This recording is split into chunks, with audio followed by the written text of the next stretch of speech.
Alright, so far I have made about 5 rows of just knitting, and if you only knit, you'll make what's called garter stitch.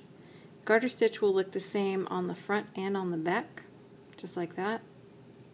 So what I'm going to show you now is how to purl. And purling, if you alternate rows of knitting and purling, you'll make what's called stockinette stitch. It has a different look to it. So I'll show you how to do that. So you'll start, and by the way, purling is kind of the opposite of knitting. Almost everything you do is the opposite of knitting. And these are the 2 basic stitches used in knitting. Everything else is a variation of them. So if you can do these 2, you're good. So you'll take your right hand needle and you will go through the front of the loop downward. Okay, so I went through the front of my loop and I went downward on top of the left hand needle. And you grab, I'm doing this through a camera, so I apologize for this right here. You grab your long yarn, the one that's connected to the ball, counterclockwise around the front needle. You pull that a little bit.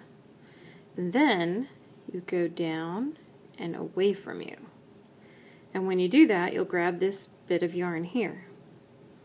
Then on your left needle, you're going to take the top loop and push it off. That's probably the only thing that's the same as knitting, right there. So I'm going to pull this a little bit. So again, you go through the top and front facing downward, grab this yarn, go around counterclockwise around the top needle, go down, let me pull this a little more, go down and away from you, and grab that bit, push the first loop on the left needle off, and you end up with 2.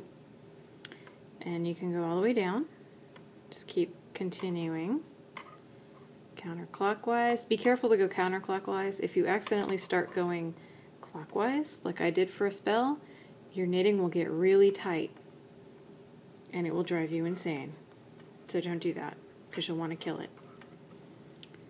Alright, from the front downward, counterclockwise around the top needle, pull it a little bit so it's not too loose, then you go down and away from you. Knock off this first loop on the left hand needle. From the front, go down, counterclockwise, go down, see, that's what happens when your loop is a little too loose. That's okay. Down, counterclockwise, there we go, that's better. Down and back, drop off the loop. Over time, well, not over time, probably next time you knit, you're going to lose some stitches, like they'll come off your needle. If this happens to you, the best thing to do is put the work down. Don't start pulling at it, because if you pull the loops out, it's much harder. Take a breather and then go back and put them back on the needle. Just try to put the work down first so you don't panic and tear it apart, because then you will have to redo the whole thing. And when you redo the whole thing, you're just taking it off the needle and then pulling it apart. That's called frogging, which is just fun. I don't know who came up with frogging, but it's a fun term. Guess it kind of looks like the loops are jumping over each other, so there you go. Okay, so I'm going to finish this row. And generally when you start the next loop, you don't really have to tighten. I think the way I'm doing this, I'm tightening because I'm not really seeing it, and it's kind of extra loose. You shouldn't really need to tighten it, but if you do pull it, just don't pull it too hard. And the tightening I'm referring to is when you just finish the loop like this, and you pull it a little bit, just don't pull it too hard. Okay, so I finished one purl row, and what you'll start to notice already is the difference here. See, this was raised, and you'll see this back row forming. That's purling. And they look like little V's. You see these little V's here?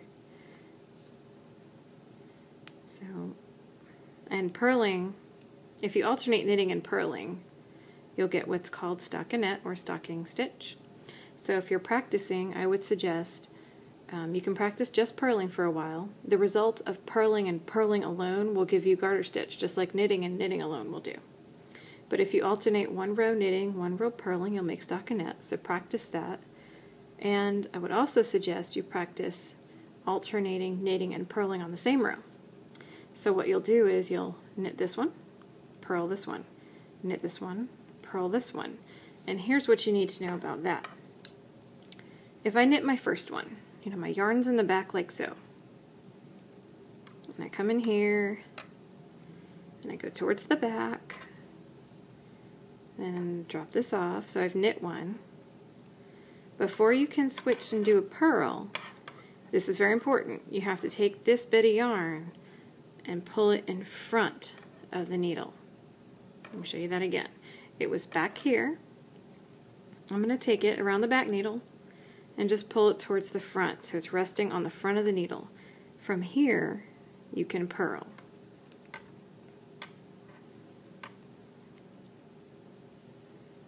Then when you switch back to a knit, you need to take this yarn that's now in the front and you need to go to the back of the needle. Then you can knit. And every time you switch, if you purl, you move it towards the front. Sorry, this lighting is lovely in my hotel room, by the way. This is not a professional video. If you knit, you put that yarn in the back. This can be tricky when you're first learning to alternate stitches, so you definitely want to practice that. And there you go. Alternate knit and purl. Just remember, yarn in the back for knitting, yarn in the front for purling, and you have to alternate. So that's your practice lesson for my friend. You know who you are. And there you go. Enjoy.